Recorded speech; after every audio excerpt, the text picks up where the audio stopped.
some fresh wheatgrass.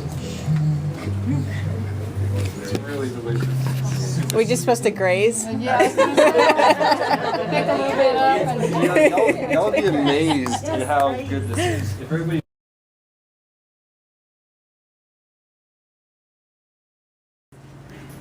You guys are here to see Ty. He's from Windy Hill Organics, and this is his first time to speak here with us. We're really excited about fermented foods. I think I'm going to learn a lot tonight. I hope you guys do too. I hope you took a minute to try the wheatgrass. If not, grab a hunk on the way out. Can I ask who all signed up for this or heard about this on Facebook? Just okay, so it's working. We're just kind of getting a feel for how much of our audience comes from that and what doesn't. Do you guys have any suggestions on ways we can improve getting the word out about these events? If you have suggestions about that, talk to me after the class. If you want to get on a list or us to create a list. 4 years ago at the Brown Farmers Market, she's like, "There's this guy, and you really have to meet him." I was like, "Yeah, Mom." My mom would tell me that all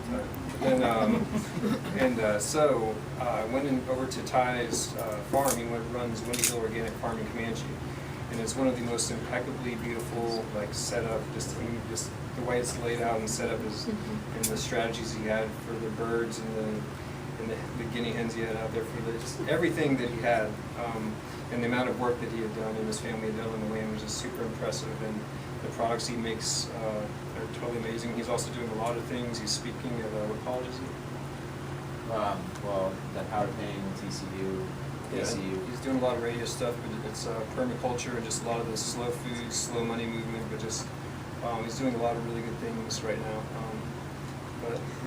I'm very grateful to have him here, and I consider him a friend, even if we only get to see each other every once in a while. It's just someone else is out there in a town like Comanche doing something that's really powerful, and he's young, and that's really good. So I'm just really grateful to have him here. I hope you'll enjoy this.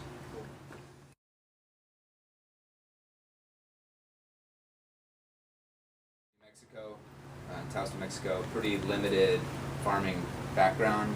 We did have, the normal kind of backyard garden, so a little bit like getting your $5 a week to go help pick something.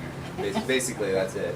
And then when I was 17, I moved to Goldthwaite to live with my mom and stepdad, who had basically a goat and cattle ranch just outside of Goldthwaite, where they raised them more or less for tax exemption purposes, raise them, sell them at the auction.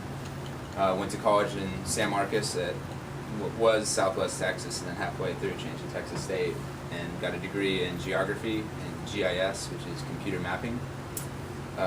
Still didn't really know what I wanted to do, so I went to graduate school at the University of Montana, again in geography. And my thesis was political ecology, and specifically on greenhouse agriculture in southeastern Spain. Basically, this part of Spain called Almeria has about 60,000 acres of greenhouses in one area. And that's the largest concentration in the world. China has more actual greenhouses as far as concentrations go. And it's the same concept as our Imperial Valley. Basically, Germany and England get their tomatoes and summer products in the winter, all come from these greenhouses. So basically studying the politics behind that, and that led me into literature and kind of opened my eyes to the food system and who controlled our food. Found out that there was this company called Monsanto, controlled 95% of corn and soy, around there, and cotton. I was like, well, that doesn't seem right. So came back to Missoula my last semester, wrote my thesis, and just basically jumped into community gardens, books, bugging farmers at farmers markets. And so finished that. Coincidentally, my folks had moved closer to Comanche by then, kind of downgrading in acreage. But moved back, said I'll take it over, and basically started digging in the dirt. And from that, basically grew from what Paul had kind of seen, the end of me building beds and starting the maintenance of the soil, to pasture chickens and a chicken tractor, doing intensive grazing with cows and goats, fruit trees, berries, etc.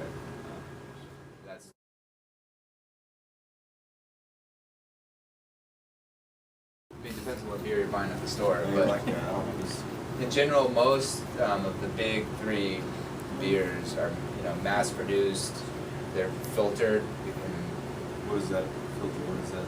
Filter, they take out all the things that are good for you. Like if you look at the bottom of this one, there's a nice little thing of yeast in there. And that's natural filter. right. Natural filtered is taking out the stuff that's good for you, and then usually watering it down.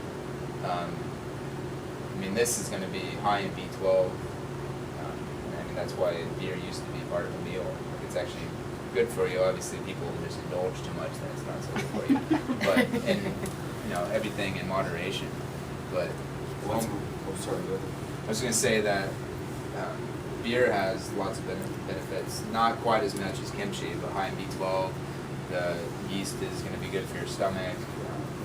That it's just again that Testament for yeah, it's just the alcohol content. If you do too much of it, then you're reversing things that are good for you.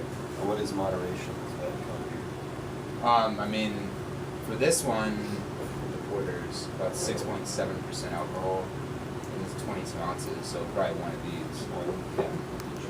Yeah, or if it was 12 ounces, too, and not every night. A couple nights a week. It's like